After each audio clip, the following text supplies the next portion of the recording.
Hindi twin. कर भला तो हो भला।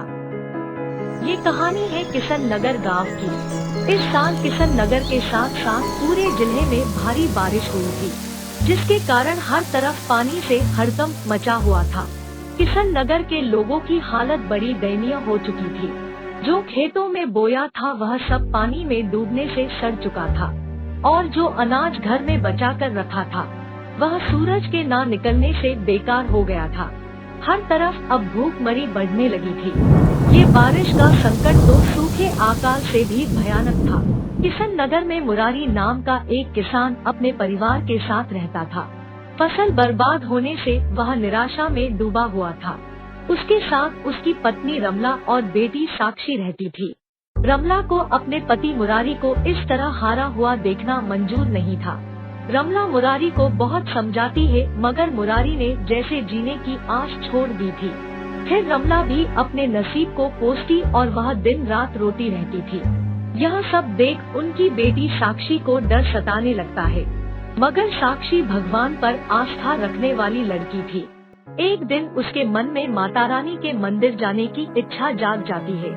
वह ये बात अपने माता पिता से कहती है, मगर मुरारी उसे साफ इनकार कर देता है और कहता है, मैं किसी भगवान के आगे नमन नहीं करना चाहता, और हमारे पास फूटी कौड़ी भी नहीं है। रमला भी गुस्से में आकर साक्षी से कहती है, मेरा तो भगवान पर से विश्वास ही उठ गया है, और तुम्हें भी जाने की जरूरत नहीं है। यह सुन साक्षी उदास हो जाती है, मगर साक्षी भी बड़ी जिद्दी लड़की थी। वह माता रानी के दर्शन के लिए नंगे पैर ही चली जाती है। साक्षी माता रानी के दर्शन करके रोती हुई आंखों से माता रानी को प्रार्थना करती है कि उनके घर और गांव पर जो संकट आया है वह टल जाए। फिर वह मंदिर से एक बोतल में तीरथ भर लेती है। वह पहले अपने खेतों की तरफ जाती है। साक्षी उस तीरथ को अपने खेतों में छिड़कना चाहती थी। वह यह सब अपनी भक्ति के कारण करना चाहती थी। साक्षी खेत की तरफ आती है। सारे खेतों में बहुत ज्यादा पानी भरा होता है। यह देख वह भावुक हो जाती है। साक्षी तीरथ को खेतों में छिड़कने वाली ही होती है। उसी समय वहाँ पर एक भिखारन बुढ़िया आ जाती है। वह बुढ़िया साक्षी से वह पानी पीने के लिए मांगती है। साक्षी उस बुढ़िया को बताती है कि यह पानी नहीं तीरथ है, और वह उसे अपने खेत में छिड़कने के लिए लाई है।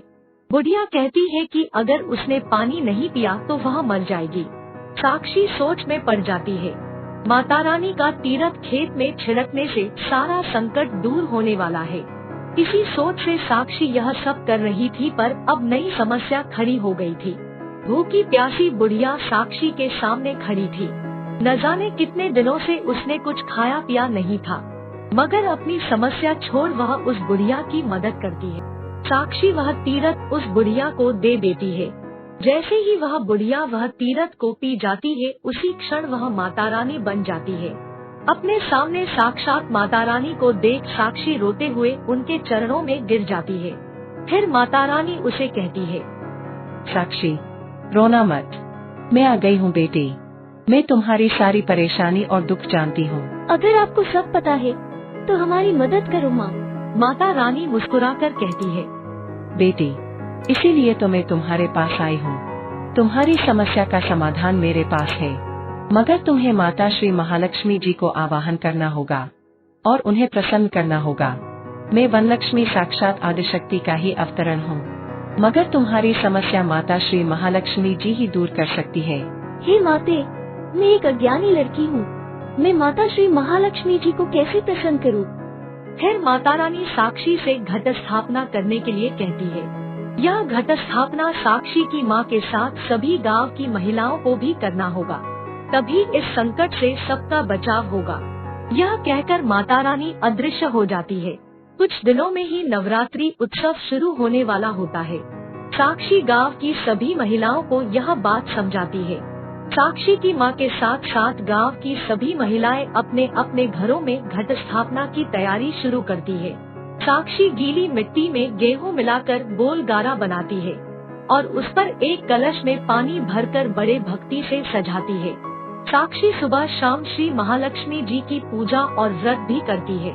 जैसे जैसे गीली मिट्टी से गेहूं अंकुरित होने लगते हैं, वैसे किशन नगर के सारे खेतों में बढ़िया चावल उगने लगते हैं। साक्षी और किशन नगर की सारी महिलाओं की भक्ति से माता श्री महालक्ष्मी जी प्रसन्न होती है। माता की कृपा से चारों ओर हरियाली छा जाती है। यह सब देख मुरारी भावुक हो जाता है और साक्षी से माफी मांगता है और साक्षी को धन्यवाद भी देता है। किशन नगर गाँव में हर तरफ चर्चा होने लगती है, क्योंकि किशन नगर और उसके आसपास का जो भी खेती लायक क्षेत्र है उसमें चावल की खेती कभी किसी ने नहीं की थी, मगर अब बढ़िया धान उग आया था। सब लोग अचंभित थे और खुश भी। इसी तरह किशन नगर के सारे पुरुष गांव की सभी महिलाओं का आभार व्यक्त करते हैं, क्योंकि घट स्थापना एवं महिलाओं की दृढ़ इच्छा और सच्चे भक्ति से माता श्री महालक्ष्मी जी प्रसन्न हुई थी। सरला, मुरारी और साक्षी गांव के सभी लोगों को यह बात समझाते हैं कि यह सब माता श्री महालक्ष्मी का आशीर्वाद है।